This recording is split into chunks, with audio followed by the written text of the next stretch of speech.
Nah, ini yang sering kita lupa. Jadi seringkali kita lupa mau berbuat baik, bismillahnya hilang. Ya, bismillahnya suka hilang. Mau makan, itu kelihatan daging, lupa bismillahnya. Ya, mau minum, kelihatan jus yang enak, lupa bismillahnya. Temanten baru, lihat suaminya, lihat istrinya, lupa bismillahnya. Ya, orang mau nyembelih kambing, pengen segera makan, ya lupa bismillahnya. Padahal disitulah letak keberkahannya. Ini kalau bismillahnya itu hilang, maka barokahnya hilang. Ya, karena disebutkan kalau tidak dibacakan bismillah, maka itu berkahnya tidak ada. Kullu amrin dzibalin la yubda'u fihi bi bismillahirrahmanirrahim fahuwa aqta'. Segala hal yang baik yang di situ diperintahkan kita untuk mengerjakannya, kalau tidak diawali dengan bismillahirrahmanirrahim, dalam kasus tertentu hanya sampai bismillah, seperti ketika menyembelih hewan korban atau menyembelih hewan untuk dimakan, maka hanya baca bismillah. Segala sesuatu yang baik kalau tidak diawali dengan bismillahirrahmanirrahim atau bismillah, fahuwa aqta', maka dia itu terputus. Terputus apa? Terputus berkahnya. Jadi sebetulnya dalam segala kebaikan itu ada berkah. Ya, dalam segala kebaikan ada berkah. Tapi kalau tidak diawali dengan nama Allah, berkahnya putus. Karena kalau udah lupa nama Allah, berarti yang muncul nama nafsu. Nafsunya yang muncul. Yang muncul itu bukan Allahnya, tapi keinginan-keinginan pribadi manusia itu. Ya seperti misalnya mau makan. Ya mau makan. Sebetulnya di makanan yang halal itu ada keberkahan yang luar biasa. Tapi begitu lihat makanan, ya dia lupa Allahnya. Lupa yang ngasih makan, lupa yang memberi kekuatan dia untuk bisa makan, dia lupa. Sehingga ketika dia mengulurkan tangan, dengan percaya diri dia bisa mengambil makanan itu, dengan percaya diri dia bisa memasukkan makanan itu ke mulutnya, dengan percaya diri dia bisa mengunyahnya. Nah, dia lupa yang membisakan dia, yang membuat dia mampu hanya Allah Subhanahu wa Ta'ala. Yang ngasih juga Allah Ta'ala, dia lupakan. Kemudian dia tidak minta izin sama Allah. Tidak ngomong bismillah. Ini saya makan atas izin Allah. Saya makan musta'inan billah. Minta tolong sama Allah.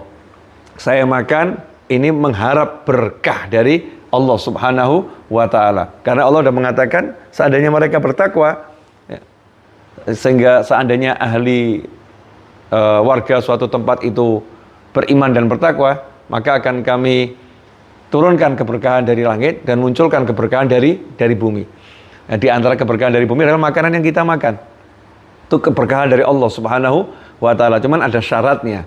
Ya, di antara syaratnya adalah ketika mau makan baca bismillahirrahmanirrahim. Ini kalau bismillahnya hilang, maka berkahnya aqta', putus. Nah, dapatnya apa? Ya cuman enak di mulut. Ya, cuman enak di mulut. Kemudian kalau minuman ya enak di mulut, hausnya hilang, perutnya jadi kenyang. Setelah itu jadi kotoran. Jadi kotoran mungkin sebagian diserap ke tubuh jadi energi, tapi berkahnya hilang. Sehingga setelah makan nggak ngajak taat makanannya. Makanannya tidak menambah kebaikan. Makanannya tidak nambah semangat untuk ibadah. Ya, minumannya tidak buat dia bergairah untuk melakukan amal soleh. Nah, itu namanya berkahnya putus, ya, berkahnya hilang. Harta itu termasuk dalam perdagangan, perniagaan, dalam pekerjaan, di situ ada keberkahan kalau itu halal.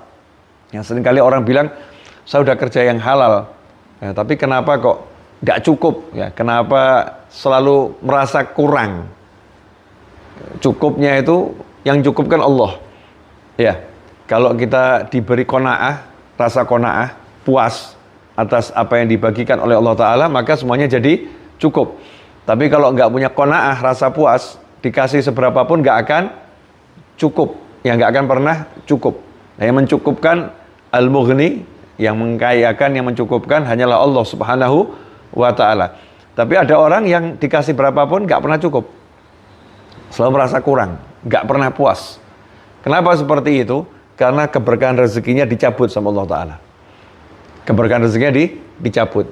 Ya, semisal dia ketika menggunakan uang itu, mau ngambil dari mesin ATM, ya, mau ngambil dari lemari, mau membelanjakan uang itu, ini kan hal yang baik semua. Tapi dia tidak baca Bismillahirrahmanirrahim. Dengan nama Allah yang Maha Pengasih lagi Maha Penyayang. Lupa Bismillahnya. Ya, berkahnya akto, terputus. Ya, berkahnya hilang. Ada lagi yang hubungan suami istri. Itu ada berkah di sana. Itu ibadah. Tapi kalau Bismillahnya hilang, maka berkahnya dicabut sama Allah Ta'ala. Nanti anak yang jadi atas hubungan itu, anak yang sudah digauli oleh setan. Ya, pengaruhnya ada, sampai anak itu besar akan ada pengaruhnya. Berkahnya terputus. Karena apa? Karena mengabaikan nama Allah. Ya, mengabaikan minta izin dari Allah. Mengabaikan atau melupakan yang ngasih adalah Allah Subhanahu wa Ta'ala.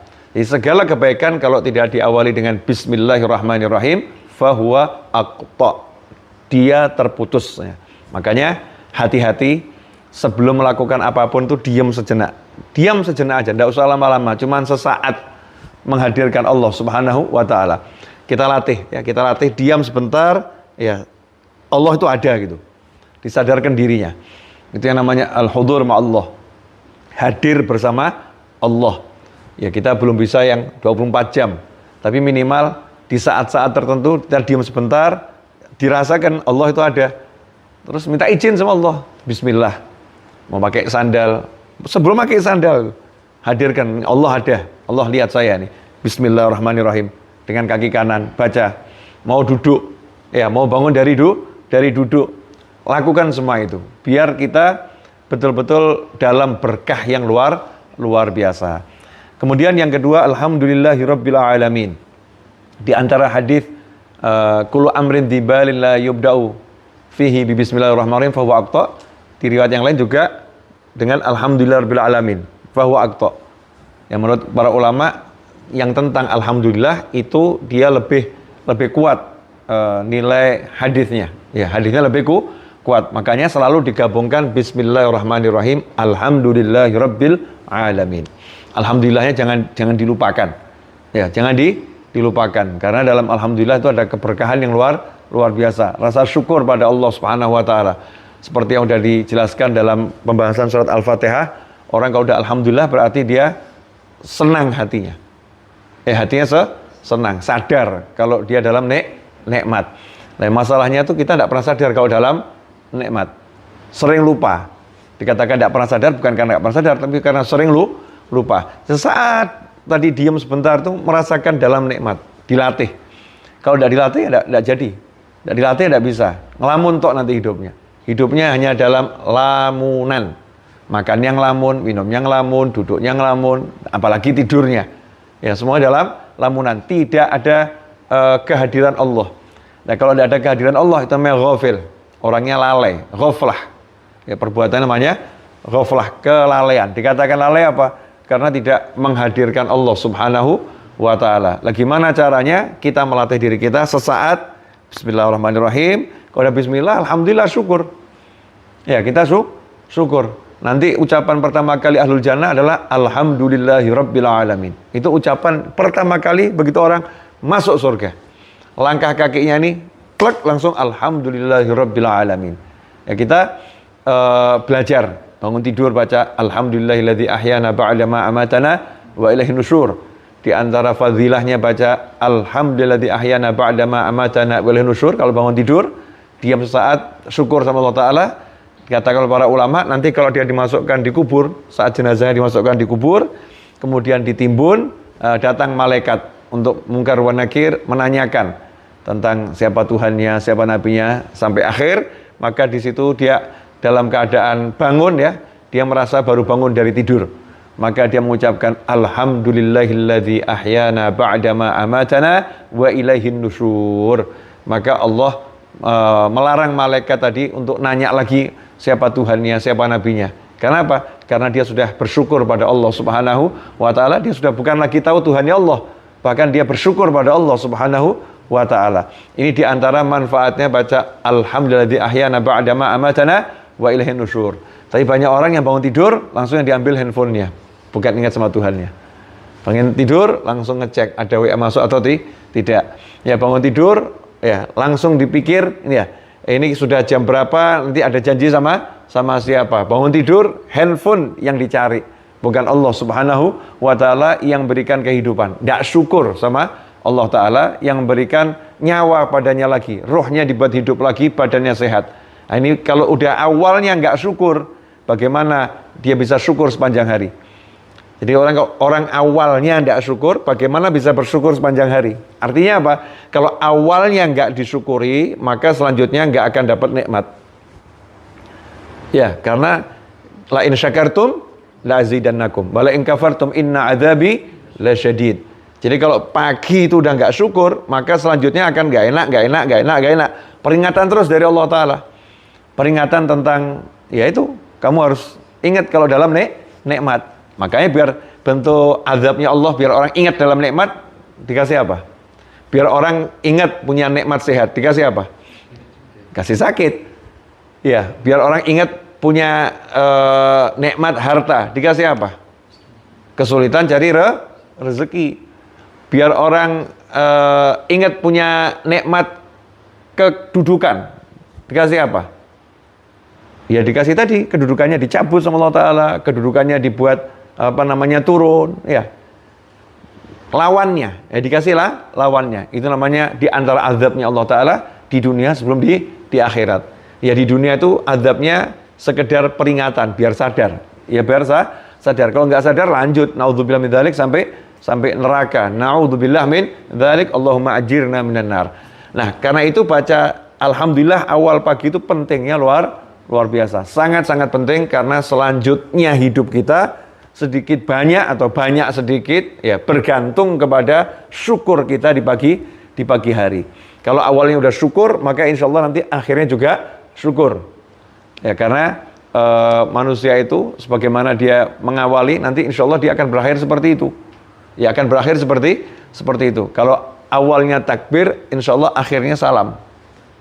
Ya insya Allah akhirnya salam. Awalnya takbir, awalnya mengagungkan Allah. Nanti akhirnya dia bisa mendoakan orang selamat semua. Assalamualaikum warahmatullah. Assalamualaikum warahmatullah.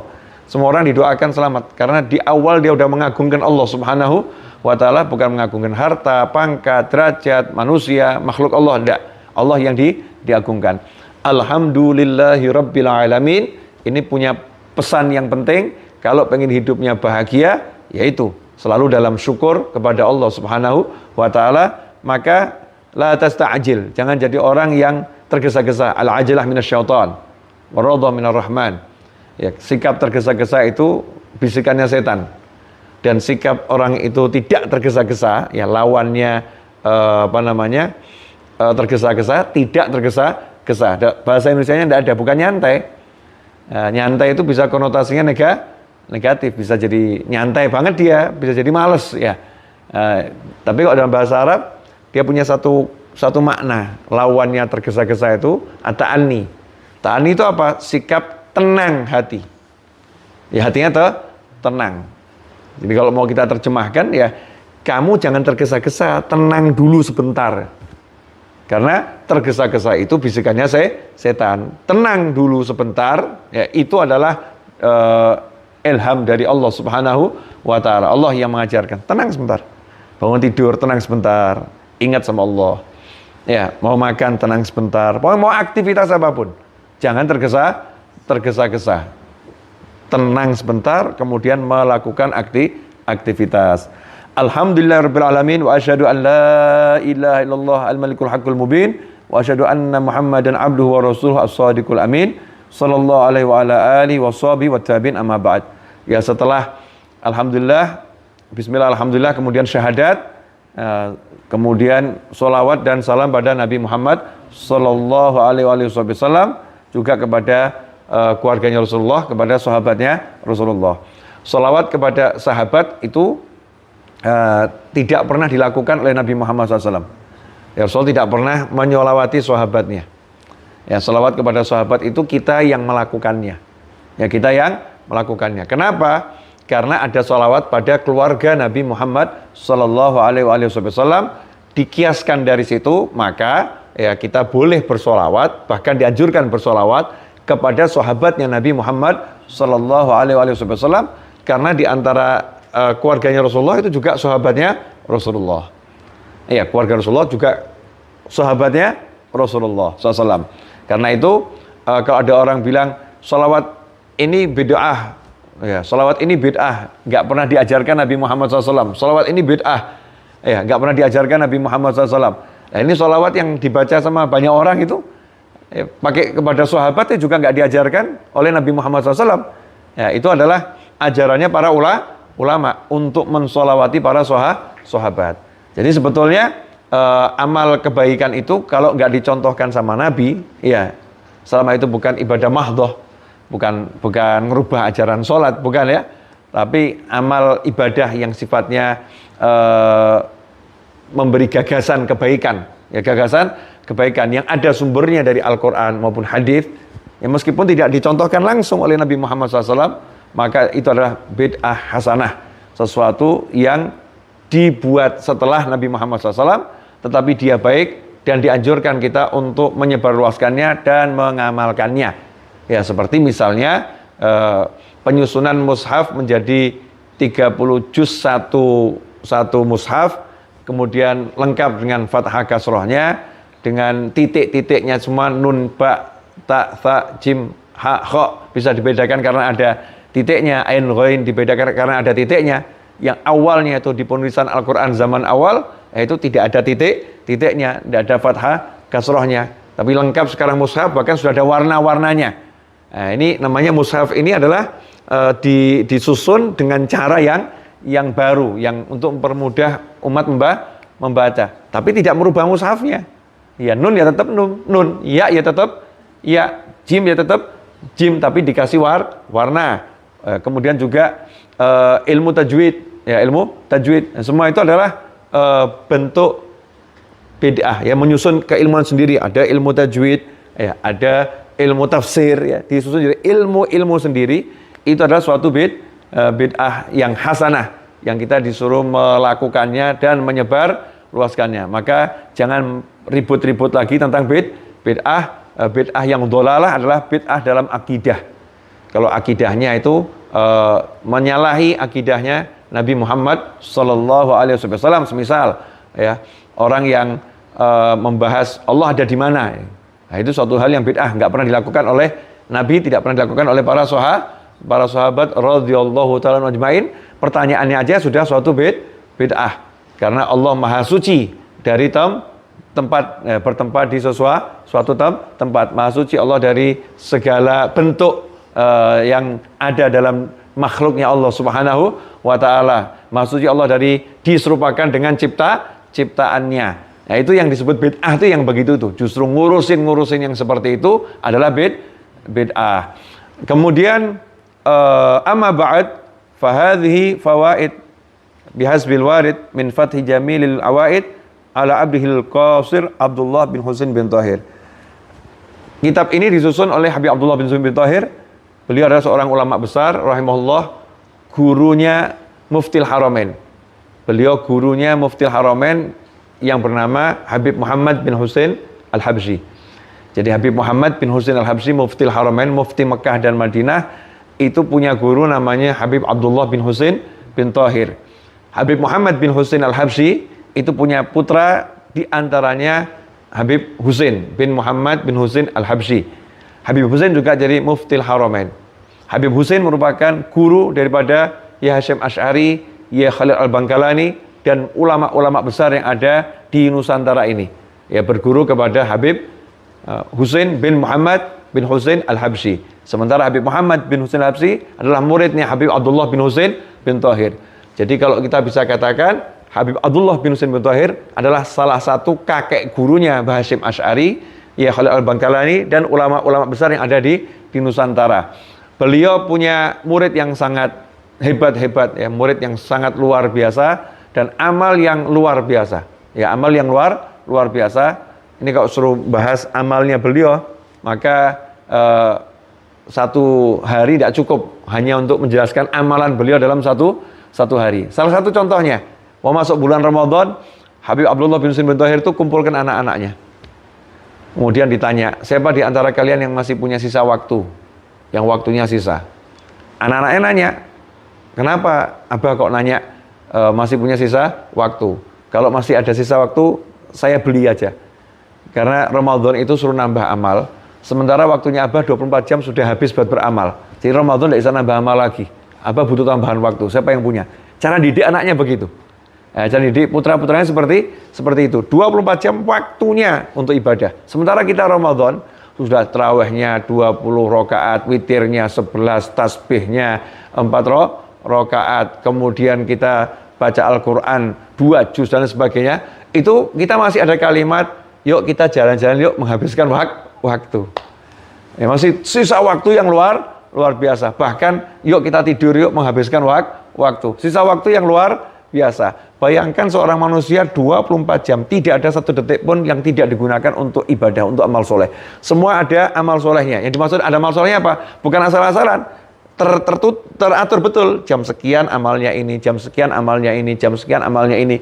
Karena Allah itu Allah membagi waktu kita di dunia ini satu hari ada fase-fasenya. Fase subuh, fase zuhur, fase asar, fase maghrib, fase isya. Dari mulai subuh ada fase sebelum subuh. Nanti ada fase setelah subuh. Iya. Kemudian mulai matahari terbit sampai zuhur, ya ada fase setelah matahari terbit. Ya, ada fase nanti sebelum zuhur, ada fase setelah zuhur. Ini ulama bagi semua waktunya di fase-fase itu full untuk ibadah. Ada jadwalnya, bukan asal-asalan. Itu orang-orang yang arif billah, yang waktunya semua digunakan untuk ibadah pada Allah Subhanahu wa taala. Tapi beliau yang seperti itu berkata al-qasir. Ala abdihil qasir. Ya, ini karya yang Allah beri saya ilmu untuk menuliskannya. Saya ini hambanya Allah al-qasir yang masih sangat banyak kekurangan. Ya, yang masih sangat banyak kekurangan. Padahal kita nyari kekurangannya susah. Di mana kekurangannya? Adanya lebih aja. Tidak ketemu kekurangannya. Tapi orang itu begitu kalau soleh. Semakin soleh, semakin lihat dirinya kurang. Ya, semakin soleh, semakin melihat waktunya itu masih kurang maksimal digunakan untuk taat. Ya, semakin soleh, semakin melihat dirinya banyak kesalahan. Bukan punya salah, tapi merasa seperti itu. Itulah yang dilakukan Nabi Muhammad SAW, sehingga beliau satu hari sekali duduk istighfar 100 kali. Sekali duduk istighfar 70 kali. Padahal Nabi nggak punya dosa, maksum. Ya, bahkan tidak berbuat dosa sudah dijamin sama Allah Ta'ala. Ya, Allah meletakkan tempatnya di surga. Dan semua salahnya dimaafkan. Padahal nggak pernah berbuat salah. Itu Nabi Muhammad SAW. Tapi satu hari istighfar sekali duduk 70 sampai 100 kali. Sekali duduk ya. Padahal beliau banyak duduk. Habis sholat salam istighfar tiga kali. Padahal sholatnya paling sempurna. Nabi Muhammad SAW. Begitulah sya'anul arifin. Orang-orang yang arif itu ya memang seperti itu. Semakin baik, semakin melihat dirinya kekurangan. Maka ciri-ciri orang yang nggak baik, naudzubillah min dzalik, nasallahu afiyah. Ya, kalau kita seperti ini, yuk kita perbaiki. Ya, semakin kita banyak ibadah, semakin kita melihat diri kita punya kelebihan dan orang lain punya kekurangan. Ini bahaya itu. Ya, semakin banyak ibadah kok semakin melihat, wah saya hebat, itu jelek. Saya hebat, orang itu jelek. Nah, ini bahaya itu. Karena orang kalau semakin banyak ibadah, semakin bagus, ciri-cirinya dia semakin melihat dirinya, bukan melihat orang lain. Nah, kalau melihat orang lain terus, itu kerjanya melihat orang lain, apalagi lihat salahnya orang, lihat kurangnya orang. Nah, itu naudzubillah min dzalik. Melihat ya, artinya mencari-cari salahnya orang. Ini adalah sikap yang enggak baik. Nah, faidah. Kemudian beliau berkata, ya faidah yang pertama, kalau sekarang ini faidah itu diartikan poin-poin penting. Ya, poin-poin penting itu faidah. Qala sallallahu alaihi wasallam, bersabda Nabi Muhammad sallallahu alaihi wasallam, al-mu'min mir'atul mu'min. Al-mu'min mir'atul mu'min. Seorang mukmin adalah cermin bagi mukmin yang lain. Nah, insyaallah ini akan kita bahas pada pertemuan berikutnya. Itu punya 4 makna sedikitnya yang beliau jelaskan. Ada 4 makna. Al-mu'min mir'atul mu'min. Insyaallah akan kita bahas pada pertemuan yang berikutnya. Episode kali ini baru muqaddimah. Mudah-mudahan berkah dan manfaat. Wassalamualaikum warahmatullahi wabarakatuh. اللهم صل وسلم على سيدنا محمد مفتاح باب رحمة الله عدد ما في علم الله صلاة وسلاما دائمين بدوام ملك الله وعلى آله وصحبه اللهم اجعل في طاعتك فرحي وسروري وفي مرضاتك جميع أموري اللهم يا عالم بحالاتي ومطلع على سرائري ونياتي اقضي جميع حاجاتي واغفر ذنوبي وسيئاتي وتجاوز عن خطيئاتي وزلاتي وتقبل جميع حسناتي وسامحني فيما مضى وما يأتي واكتبني في ديوان ساداتي واسلك بي سبيل نجاتي في حياتي ومماتي اللهم إني طامع في عطاك راغب في رضاك مستسلم لقضاك فاكتبني من أولياك واسلك بي سبيل هداك وألحقني بأصفياك وصلى الله على سيدنا محمد وآله وصحبه وسلم الحمد لله رب العالمين آمين.